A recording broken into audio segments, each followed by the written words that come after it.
Look at the board. Which quantity is a vector? इनमें से कौन सी क्वांटिटी वेक्टर है? P. फोर्थ है बेटा. Newt. Please, I want you all to be quiet now. Don't discuss your paper with your friends or your numbers. Please look at what we are solving. That's it. Extra वाला paper है एक और. एक दे दो बस, कोई भी. ये ले भाई.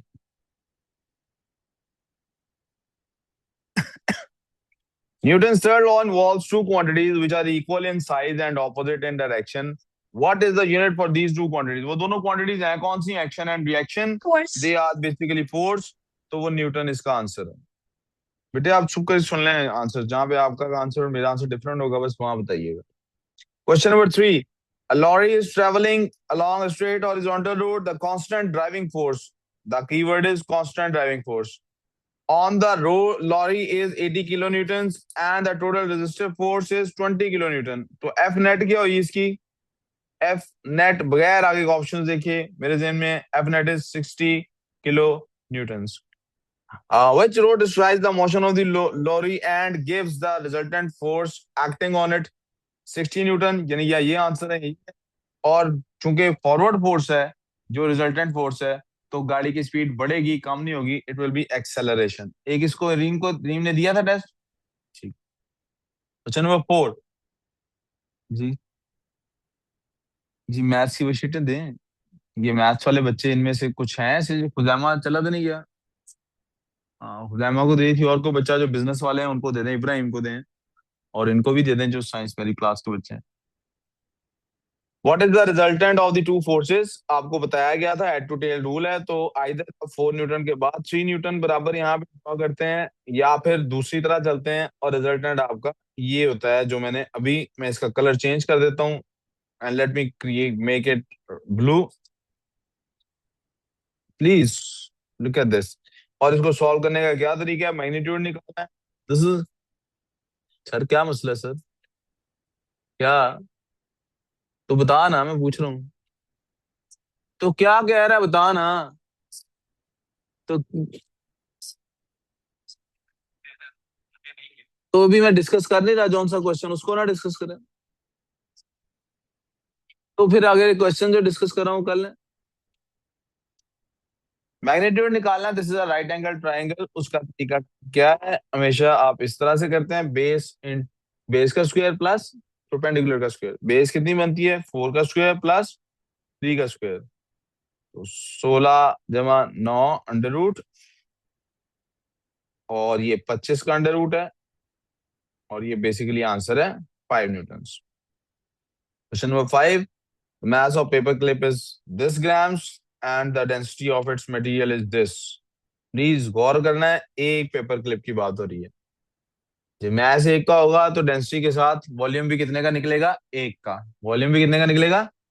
और अगर मैस सबका लेंगे तो वॉल्यूम भी सबका निकलेगा. तो the total volume of the number is of clips कोई पता नहीं कितनी है उनका वॉल्यूम टोटल ये है. How many paper clips are there? अब प्रॉब्लम क्या है? एक क्लिप का मैस है और वॉल्यूम पता नहीं कितने पेपर क्लिप्स का. डेंसिटी हमारे पास डेंसिटी एक हो या 50 हो, डेंसिटी का मतलब ही है पर यूनिट वॉल्यूम मैस कितना है. डेंसिटी का मतलब ही है.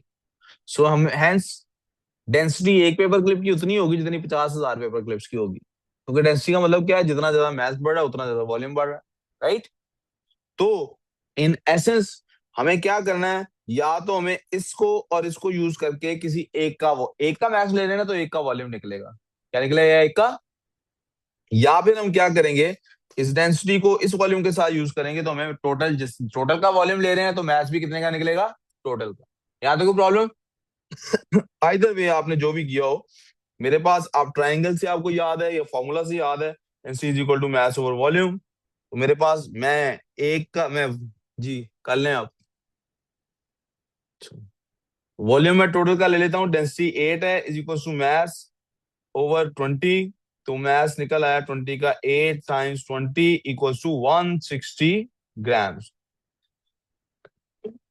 अगर टोटल का ये है तो टिक टैक टो अब यहां से लगाया जा सकता है. मैथ्स और नंबर ऑफ क्लिप्स. मुझे पता है कि एक 50 0.5 ग्राम 0. 5 ग्राम होता है मैस एक पेपर क्लिप का, ठीक है। और मेरे पास टोटल मैस आ रहा है 160 ग्राम्स। वो कितने पेपर क्लिप्स हैं ये फाइंड करना। तो this will be 160 equals to 0.5x। दोनों साइड्स को 0.5 पे डिवाइड कर देते हैं, तो x will be equal to 320 answer आएगा। हम्म। जिसका गलत हुआ है प्लीज वो पूछ सकता है कि सर ये आपने मैंने ऐसे किया था, क्या गलती, कुछ नहीं। सिर्फ अगर आपके सेम आंसर ना तो आपको बोलने की जरूरत नहीं है। जी। तो आप कुछ समझ आई है कि नहीं, साथ ये भी शामिल है ना कि समझ आ गई है क्या गलती हुई कि नहीं। अगर नहीं गलती समझ आई गलत होने के बावजूद, तो प्लीज पूछ लें कि सर मुझे नहीं समझ आई आपने क्या किया। ठीक है। जी। ये कैसे हुआ अभी बताया तो है। तो पिन पॉइंट करो ना, यहाँ से नहीं समझ आया, शक्ल मेरी देखते जाने से तो नहीं होना। क्या करना था सवाल में, नंबर ऑफ क्लिप्स बताना है। 20 क्यूबिक सेंटीमीटर एक वॉल्यूम है क्लिप्स का, उनका बताना है कि वो कितने क्लिप्स हैं। क्या कितने, डेंसिटी बताई हुई है हमें। डेंसिटी का वॉल्यूम से क्या रिलेशनशिप है, मुझे टोटल सारे जितने भी क्लिप्स हैं उनका वॉल्यूम दिया हुआ है, तो मैथ भी उनका मैं निकाल सकता हूँ। ये मैंने मैथ निकाल लिया, पता नहीं वो कितने क्लिप्स हैं, लेकिन चूंकि वॉल्यूम 20 क्यूबिक सेंटीमीटर है तो मैथ कितना होगा, 160 ग्राम होगा। ठीक है। फिर उन्होंने बताया हुआ है एक पेपर क्लिप का मैथ 0.50 ग्राम होता है। ठीक है। तो मैंने टिक टैक टो लगा लिया, मैंने कहा अगर एक पेपर क्लिप हो तो इतना मैथ होता है 0.5 ग्राम। तो फिर 160 ग्राम मेरे पास मैथ है, तो कितने पेपर क्लिप होंगे, और एक्स की वैल्यू फाइंड करनी। ठीक है जी। सर समझ आ गई है बकर साहेब, यस और नो। तो मैंने भी 160 निकाला, 160 मैच आया ना। 160 क्या है।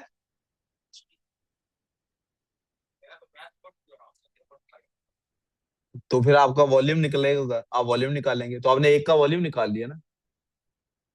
आपने एक का वॉल्यूम निकाल लिया, एक का मैच था ना आपके पास, तो आपने एक का वॉल्यूम निकाल लिया, कितना वॉल्यूम निकला है। आप टिक टैक टो में वॉल्यूम के साथ कर लेंगे। आपके पास एक का यहाँ पे वॉल्यूम आ गया, टोटल वॉल्यूम दिया होगा 20, और आप यहाँ एक्सपोर्ट करके फाइंड करेंगे तब भी आंसर ये निकलेगा। क्वेश्चन नंबर 6, मैथ और वॉल्यूम का आपस में क्या रिलेशनशिप है। क्या ये रिलेशनशिप पॉसिबल है। नो बेटे, मानूर, ये क्यों नहीं पॉसिबल, क्योंकि देखें वॉल्यूम जीरो हो गया लेकिन मैथ जीरो नहीं हुआ। ये कैसे हो सकता है कोई चीज का वॉल्यूम हो लेकिन मैथ ना हो, ऐसा हो सकता है। ये सिर्फ आपकी अक्ल का ही हो सकता है, यानी मैं इमेजिनेशन में ऐसा हो सकता है। सर सर इसी। जी। वॉइस का जी। वॉइस का हो सकता है। वॉइस का बेटे मैच नहीं होता, पत्थर किसी कौन सी किसी चीज का भी ऐसा नहीं होता वॉल्यूम और मैच ना हो। वो वॉल्यूम जिसको आप वॉल्यूम कह रही हैं, that is not volume of occupied space, that does not suggest occupied space. वो जो वॉल कह रही ओके। वो वॉइस का नहीं होता, वैसे भी वो साउंड का होता है, that's a different word with same spellings. ये बी आंसर है। जीरो में ऐसा तो जीरो ही वॉल्यूम है, मैच बढ़ाएंगे वॉल्यूम भी बढ़ेगा, डेंसिटी का ग्राफ ऐसा ही बनेगा हमेशा। ठीक है। 10 आइडेंटिकल स्टील बॉल्स हैं जी, अब बॉल्स कितनी है आपके पास, 10 है बेटे, तो फिर इसका मतलब है मैस ईच का मैस 27 ग्राम है। अगर मैस एक का लेना है तो वॉल्यूम भी एक का लेना है, मैस ज्यादा का लेना है तो वॉल्यूम भी। तो ये एक का मैस है, are immersed in a measuring cylinder containing 20 cubic centimetre उसका वॉल्यूम है। आपने क्या करना है, वाटर लेवल की रीडिंग 50 क्यूबिक सेंटीमीटर हो गई है, पहले 20 थी अब 50 है, तो वॉल्यूम कितना हुआ 10 बॉल्स का, 30 क्यूबिक सेंटीमीटर। डेंसिटी निकालनी है। मैं फिर से रिपीट करता हूं, अगर आपने मैस एक का लेना है जिस 27 ग्राम्स, तो वॉल्यूम भी किसका लेना है, एक का। और अगर वॉल्यूम सबका ले रहे हैं तो मैस भी, कोई कंफ्यूजन यहाँ पे।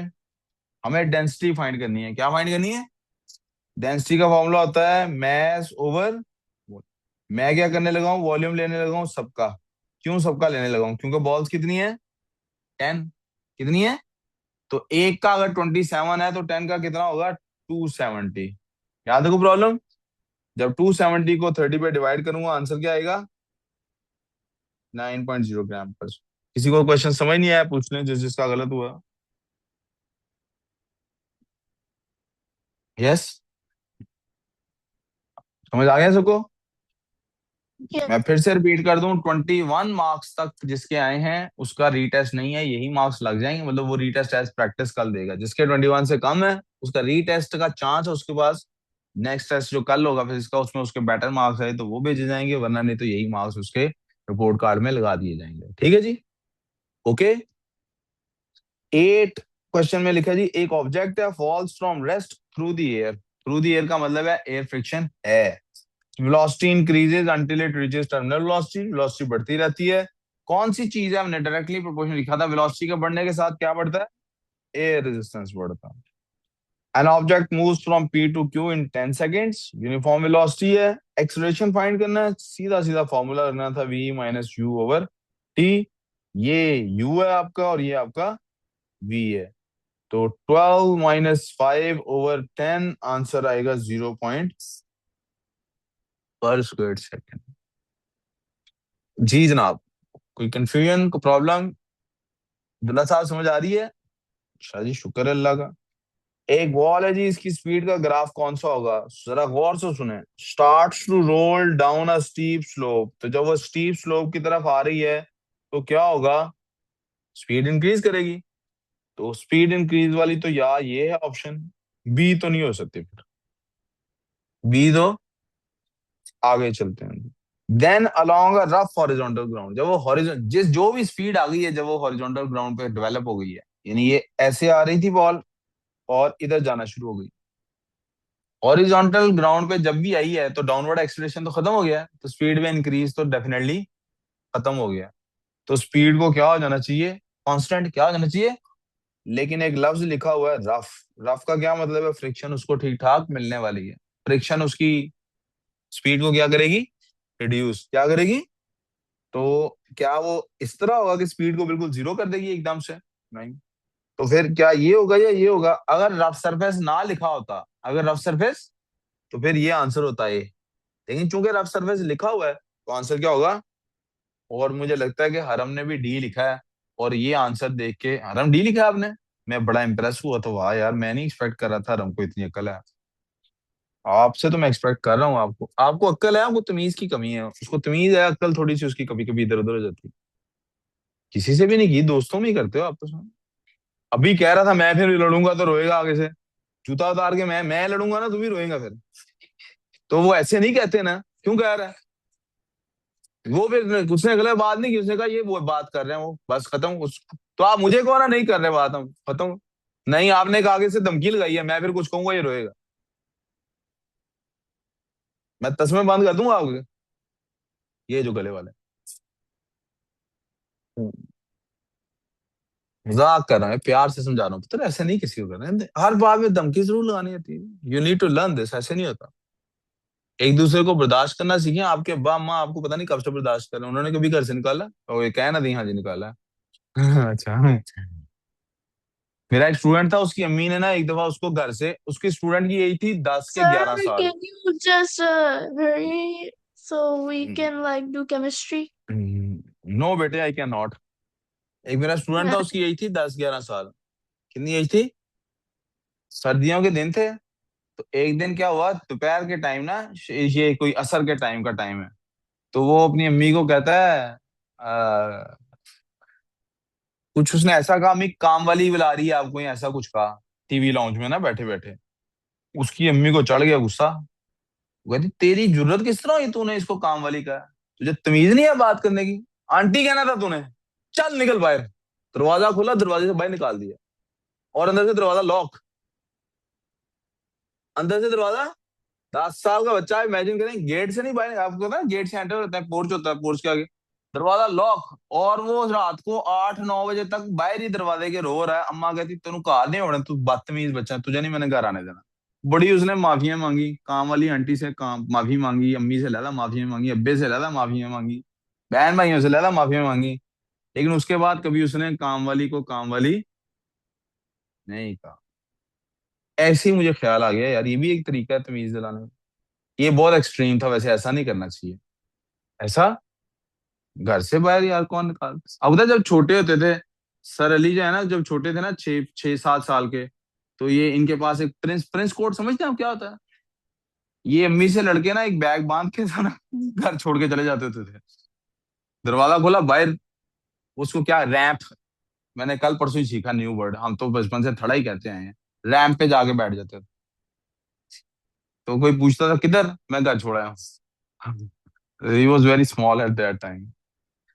A car brought, please. A car brought to rest in 5 seconds from speed of 10. Rest का क्या मतलब है, स्पीड कितनी है बच्चे? U is equal to, sorry, V is equal to 0, V is equal to, और U कितनी है उसकी 10। तो डिसेलरेशन निकालना है। Deceleration is equal to U minus V over T। तो 10 - 0 ओवर टाइम कितना है जी? 5, या अंडरलाइन करें, T लिखें। आंसर क्या आ गया? 2 metre per square second. Answer would be B. ये तो बेटा मुझे बगैर देखे ही ना क्वेश्चन पढ़े ही, और Mm. ये मुझे हरम हरम यहाँ जाके मुझे दुख अफसोस और अफसोस हुआ। ये भी मुझे लगता आप ही का मैंने देखा था। आपने ये ठीक किया हुआ है। किसका फिर मैंने देखा, बड़ा मुझे दुख हुआ यार, ये इसने क्या सिलेक्ट किया हुआ। But it's always going to be towards the centre.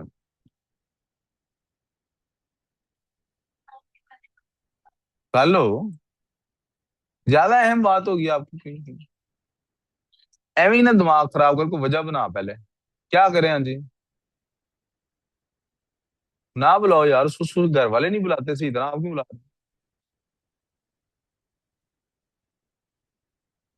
Question number 13। An apple of mass इतना एंड वेट इतना, लिख लेते हैं जी। दिस इज, अंडरलाइन करें, this is mass, this is weight, या इसको फोर्स कहें आप। Falls from a tree at one point during its resistance on the apple. Resistance कितना है बेटे? ये फ्रिक्शन फोर्स है, अपवर्ड है जनाब। एफ नेट कितनी निकलेगी फिर? पहले मैं एफ नेट देख लेता हूँ। That is 1.5 minus 0.6, that is 0। Acceleration क्या होगी इस पॉइंट पे? F is equal to M A वाला फॉर्मूला लगे, F is equal to M. तो मैथ कितना है भाई उसका? फोर्स है 0.9, मैथ कितना है? 0.15, और ए फाइंड करना है। 0.15 दोनों साइड पे डिवाइड होगा, 6 आंसर आ जाएगा। 14 है जी। कार का मैथ है, अंडरलाइन करें इसको, हमेशा नंबर को लिखें ऊपर। ये क्या है बेटे? इधर तवज्जो भाई, इधर इधर इधर। जो क्वेश्चन समझ नहीं है उसको कैलकुलेटर पे खेलना। 1500 kg है, मैथ से अंडर करके लिखना है ताकि क्वेश्चन सॉल्व करने में हेल्प मिले। Travels along horizontal road, accelerate steadily from this to this. इसका मतलब ये यू है और ये वी है और ये टी है। फोर्स क्या चाहिए? F is equal to M A. तो F is equal to, mass कितना है 1500, और एक्सट्रेशन अलग से निकालने की जरूरत नहीं, यही पुट कर देते हैं। 25 - 10/5, तो 4500 न्यूटन आंसर आएगा। जी जी। नहीं, नेट नेट होता है फॉर्मूले में। This is always about F net, not just forward force. आकार ऑफ मैथ, फिर से मैथ उतना ही आ गया गाड़ी का, लगता है दोनों एक ही ब्रांड की गाड़ी हैं। Towing a trailer of math, नया मजीद मैथ आ गया। ये M1 कह लेते हैं, इसको M2 कह लेते हैं। लेवल रोड पे मूव करनी है, और एक्सेलरेशन भी दिया हुआ है। दिस इज, अंडरलाइन करना हमने हमेशा, ए लिखना है। फाइंड क्या करना है? Ignoring friction and air resistance, what is the driving force? क्या है जनाब? ड्राइविंग फोर्स कैसे निकलेगी? वही F is equal to M A. Brake क्या है? एम आपने लेना है 2600, टोटल मैच लेना ना। और एक्सेलरेशन आपको उसमें कितना दिया हुआ है? मल्टीप्लाई 1.3। अब ये 1.3 वाला, इसका आंसर क्या? 3380 न्यूटन आएगा आंसर। सारी बात है ना, 1.3 से मल्टीप्लाई करें तो वन टाइम से तो ज्यादा ही आएगी आंसर है। वन टाइम से ज्यादा बगैर कैलकुलेटर के भी पता लग रहा है कि यही आंसर होगा। ठीक है। द प्रोपेलर जनाब बैकवर्ड, ये पुश कर रहा है जनाब बैकवर्ड, 2000 न्यूटन पुश कर रहा है। और the board moves through the water against a total resistive force 1800 newton. तो कौन सी चीज जनाब 2000, action and reaction are equal but opposite. कह रहा है, बेटे प्रोपेलर इधर को फोर्स लगा रहा है, तो इसका कोई रिएक्शन हो रहा होगा, वो इधर को होगा 2000 न्यूटन। पीछे से ये भी हो रहा है, तो असल में 200 न्यूटन की एफ नेट के साथ वो आगे गुजर रहा है। क्यों हो गया? अगर ये रेजिस्टेंस वगैरह नहीं है तो कौन सा सबसे स्टेबल है भाई? ये। हाँ जी, what is the size of F? हमेशा क्या करना है? This is anti clockwise, this is clockwise. ऐसे निकालते हैं कि किधर जाना है, पिवट की तरफ को घुमाते हैं। किसकी तरफ घुमाते हैं? ये भी आपका, ये वाला भी आपका एंटी क्लॉकवाइज है, ये वाला भी आपका एंटी क्लॉकवाइज है। कहां से मुझे पता लगा? पिवट की तरफ को मैंने घुमाया। किधर को घुमाया? अहमद समझ नहीं आई? पिवट की तरफ घुमाना है। और ये वाला मेरा क्लॉकवाइज हो गया। ये कौन सा हो गया? तो anti clockwise moment is equal to clockwise moment. Anti clockwise कौन कौन से दो लोग बना रहे हैं जी? एंटी क्लॉकवाइज एक है जी, उसका पिवट से डिस्टेंस कितना है? 50 सेंटीमीटर, तो 50 एफ हो गया। प्लस इसका पिवट से कितना डिस्टेंस है? 30 × 40 हो गया जनाब। This is equal to clockwise moment. वो सिर्फ एक ही फोर्स बना रही है जो कि 60 की है और उसका डिस्टेंस है 30 का। कोई प्रॉब्लम यहां तक? उमर तेरा ध्यान यार पुत्र इधर हो ना, काश तू कुछ कर ले जिंदगी में। तू बेड़ा गर्क तेरा इसी वजह से है, तू बीमारी तुझे पड़ी हुई सिर्फ कि मैंने मरासी बनना बड़े हो गया। तो अभी से मैं तुझे किसी स्टेज ड्रामे में दाखिला दिला देता हूँ, मरासी बन जा तू। वो आफ्ताब इकबाल के साथ अपने हैं को मरासन दूर करीब से, सामने चुमूटा पकड़ा के तुझे खड़ा कर देते हैं उधर। करता रहा तुम यही काम। 50 एफ जनाब, हमें एफ की वैल्यू फाइंड करनी है, तो पहले इसको 50 एफ को इधर ही रहने देते हैं। उधर 180 में से माइनस कर देते हैं 120, जो कि इसका 120 बनता है, इसका 180 बनता है। तो F Sir, is equal no, to, it's 800 and 1200. Double zeros. 2 zero है जी, चलें जी, 2 जीरो है जी इधर, 1800 और 1200 है जी। तो आंसर 600 बनता है, और डिवाइडेड बाय 50, जीरो जीरो से कट जाएगा, आंसर 12 आ जाएगा, and B would be the answer. अब पिवट ये है बेटे, पिवट। तो ये एंटी क्लॉकवाइज हो गया आपका, और ये आपका क्लॉकवाइज हो। बकर साहब इधर इधर ध्यान। तो एंटी क्लॉकवाइज और वो क्लॉकवाइज बराबर होते हैं। एंटी क्लॉकवाइज 5 न्यूटन फोर्स बना रही है, मल्टीप्लाई बाय उसको पिवट से कितना डिस्टेंस है? 2 सेंटीमीटर का। और जो क्लॉकवाइज है वो हमने फाइंड करनी है, दैट इज डब्ल्यू, और उसका डिस्टेंस कितना है? 5 का। दोनों साइड में 5 कट जाता है, डब्ल्यू इज इक्वल टू 2 खत्म जी बेटा।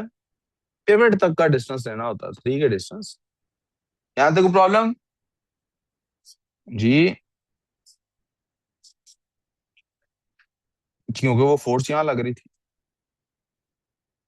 यहाँ, यहाँ है पिवट के आगे है पिवट, यहाँ है पिवट, तो वही एक ही है पिवट दोनों के लिए। तो यहाँ से यहाँ है पिवट, तो 2 हो गया ना। इसका पिवट यहाँ से यहाँ तक है, तो ये भी 3 है ये। चले आगे। Limit of proportionality, limit of proportionality बेटा ये आंसर है, क्योंकि इसके बाद आप देख सकते हैं लाइन टेढ़ी हो रही है। लिमिट ऑफ प्रोपोर्शनैलिटी, आगे लाइन टेढ़ी हो रही है। राइमा, वी क्लियर सो फार? 21 है जी। तो दिया मैंने 2 न्यूटन। फोर्स है जी, बॉडी पे एक्ट कर रही है। कौन सी चीज है जो quantities that can be change by force, जिन्हें फोर्स चेंज कर सकती है, वो वाली बतानी है। मैथ्स को फोर्स चेंज नहीं कर सकती। Three. सारी ए सी और बी तीनों खत्म हो गए, डी रह गया। केव को फोर्स चेंज कर सकती है, मैं एक जोर का चमाट मारूं आपकी शक्ल बदल जाएगी। वो एक स्लैब वाला आपने देखी है, मीम चलती होती है, स्लैब वाली वो चलती है, आपको पता है ना? हाँ? वो एक उन्होंने ना उसमें एआई से बनाई है। वो एक लड़की होती है बड़ी खौफनाक सी शक्ल की, उसको जोर से थप्पड़ मारती है दूसरी लड़की, और वो मेकअप किया हुआ और बड़ी प्यारी सी उसकी शक्ल बन जाती है थप्पड़ से। तो एआई का जमाना है बहरहाल, खैर। Anyways, that this doesn't mean कि हम ऐसा करें। अ spring has a length of 9 centimetre when loaded with 200 gram mass. 9 centimetre उसकी लेंथ है, एक्सटेंशन नहीं है। दिस इज एल नॉट, इसको एल ओ ओरिजिनल लेंथ नहीं है ये। ओरिजिनल लेंथ ये सिर्फ एल है। 200 ग्राम मैच जब लोड करते हैं तो ऐसा होता है, आप देखें उसकी यहाँ पे एक्सटेंशन कितनी शो हो रही है। 200 ग्राम मैच लोड करके चेक करें कितनी शो हो रही है, 2. 2। इसका मतलब है उसकी जो ओरिजिनल लेंथ है वो 9 में से 2 माइनस करें तो वो 7 सेंटीमीटर। ओरिजिनल कितनी है? The extension match graph shown है, आपको कहता है अगर 200 को हम रिप्लेस कर दें 100 से तो एक्सटेंशन कितनी है 1, तो 7 प्लस 1 क्या होगा? Answer would B 8। किसको समझ नहीं आया प्लीज पूछें। सबको समझ आई कि नहीं बताऊं दोबारा? एक स्प्रिंग है ना, ओरिजिनल इसकी कोई ओरिजिनल लेंथ होगी ना जब इस पे मैच नहीं लोड किया हुआ, मैच लोड करने से तो ये नीचे जा रहा है राइट। ओरिजिनल कितनी है? कह रहा है जब स्प्रिंग पे मैच डाला था 9 सेंटीमीटर थी। अब राइट साइड पे लिखा हुआ है कि इंक्रीज कितना आया है। इंक्रीज आया हुआ है 200 ग्राम डालने से 2 सेंटीमीटर का। कितना इंक्रीज आया हुआ है? इसका मतलब 9 में से ये जो 2 सेंटीमीटर है ये उसका इंक्रीज है। तो ओरिजिनल कितनी थी? यहां तक थी ना ओरिजिनल। वो 9 में से 2 माइनस किया तो कितनी बनती है?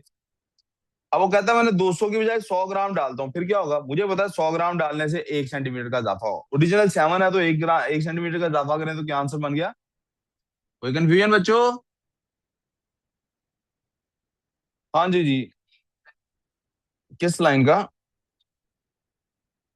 द हाँ जी। 200 मैच को रिप्लेस कर दिया 100 से। नहीं इस पिक्चर में यहाँ 200 लगा हुआ है ना, इसकी जगह मैंने 100 लगा दिया। तो ग्राफ से मुझे पता है 100 लगाए तो लेंथ में क्या चेंज आता है। ठीक है। The square start from rest total distance travelled. जी टोटल मार्क्स क्या है? पता नहीं बेटे, मैंने चेक 30 है टोटल मार्क्स। 30 है टोटल। जी 30 है। That skier starts from rest. The total distance traveled by the skier during the descent is 2800 मीटर। उसने डिस्टेंस कितना ट्रेवल किया है? 2800 मीटर। रेजिस्टिव फोर्स जिसके अगेंस्ट उसने ये काम किया है वो है 220 न्यूटन। वर्क कितना हुआ है? वर्क का formula F into D. So that is very simple, capital W होता है ये 220 टाइम्स 2800। आंसर क्या आया था बेटे? 616 समथिंग क्या था? 616000. 3 जीरो है तो इसके साथ आपने जूल्स लाजमी लिखना है, या you could have written 616 kilo joules. Confusion? जी क्या है? तो मैं दे देते हैं नंबर जी कि रोने क्यों लग गया? कितने इसके अब? 50 है अभी। 28 29 हो जाएंगे। ठीक है जी आगे चलें। कितने? अच्छी बात है, that's a good thing. Suggest why the skier bends his body. जब स्की कर रहे होते हैं बेंड क्यों करते हैं बॉडी को? डायग्राम नहीं थी मैंने इसलिए इसको छोड़ दिया था, but it is why is it? To reduce air resistance. जैसे हमारी गाड़ियों को वो करते रहते हैं छोटे से छोटा। जनाब बहुत आसान सवाल है, आई डोंट नो व्हाई ये सवाल नहीं हुआ आप लोगों से जिनसे नहीं हुआ। Calculate the momentum of the toy engine before the collision. Before the collision बेटा यार फजूल बकवास ही करनी है ना बीच में, तो को फजूल है जो भी बात। काम काम रुक गया, नहीं रुकना चाहिए। स्पीड कितनी है उसकी जनाब? मैथ कितना है जनाब? तो मोमेंटम क्या होता है?